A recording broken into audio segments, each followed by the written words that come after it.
by the Moon Township Ground Round.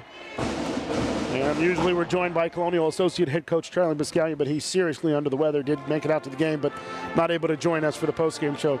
And again, your final score, Robert Morris falling to Sacred Heart, 70-66. And Kyle, this was a tough one. Your team was up by 10, 60-50 with 7:38 to play. And over the final 7 minutes and 38 seconds, Sacred Heart won in a 20-6 run to win the basketball game. It was definitely disappointing, Adam. For us, we were playing good ball, I thought, and I think those last 7:38, we started clock watching a little bit. I don't think we were as aggressive as we were earlier, attacking their pressure, and even against their 2-3. We had some looks, we had some open looks, didn't knock them down. Obviously, all the credits to Sacred Heart. They stayed with it, they made the shots, and did a good job breaking down our zone. But we got to finish games. We talked the Quinnipiac game. We were down 5, not making the plays at the end, and we had the ball down 2 there, and turned it over. So it's definitely disappointing, and it's a growing process. Obviously, we have a young team, but we need to start pulling these games out, and unfortunately, we could not do that today. I know that you're limited in what you want to say about that call, but there wasn't a travel called against either team basically all day long, and all of a sudden with 9 seconds to play, John Palermo calls a travel on the low left-hand side. Questionable from our vantage point.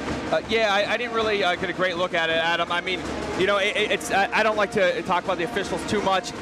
In that situation, I think it's difficult, obviously. But Artie's our leader, and so we got her the ball, and unfortunately turned it over. So I didn't get a great look at the travel, but I'll have to look at it in film. But obviously, we don't want a turnover in that spot. Again, Robert Morris falling to the Sacred Heart Pioneers, 70-66. The Colonials led by as many as 12 in this basketball game. Let's talk about some of the individual performances today. Anna Gailite, arguably one of the best games of her career, 9 rebounds, 11 points. The only problem is she left some points on the floor, missing 4 layups today. She did, Anna, and we're proud of Anna how she played today. She was aggressive. She was looking to shoot that high post shot they were laying off her.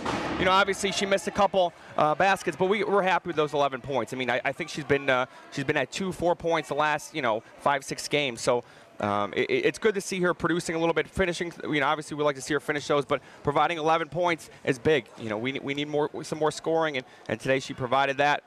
So hopefully we can continue to get that effort from Anna the rest of the year. 70-66, Robert Morris falls to the Sacred Heart Pioneers at the Charles L. Sewell Center. The Colonials now 2-4 in Northeast Conference action. The Pioneers 3-3 on the year. We're joined by Colonial Assistant Coach Kyle Hejmowski. Kyle, we've talked about how your team watched a 12-point lead turn into a 4-point loss, and it's got to be frustrating when you look at some of these numbers. You outshot the Pioneers by 4 percentage points. You out-rebounded Sacred Heart by 12. The problem, yet again, possessions. You turned the basketball over 20 times again today.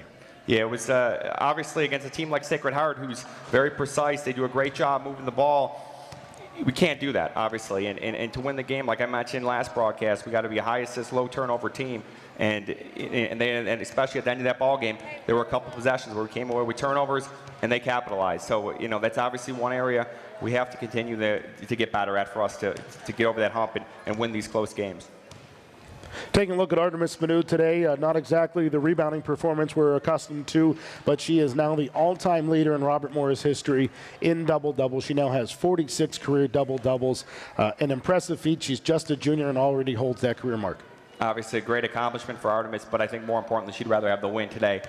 She's such a competitor. So, obviously kudos to Artemis, and it's a great accomplishment. She's had a great career already, and I'm sure she'll continue to have a outstanding career and maybe be the all-time leading scorer by the end of her career.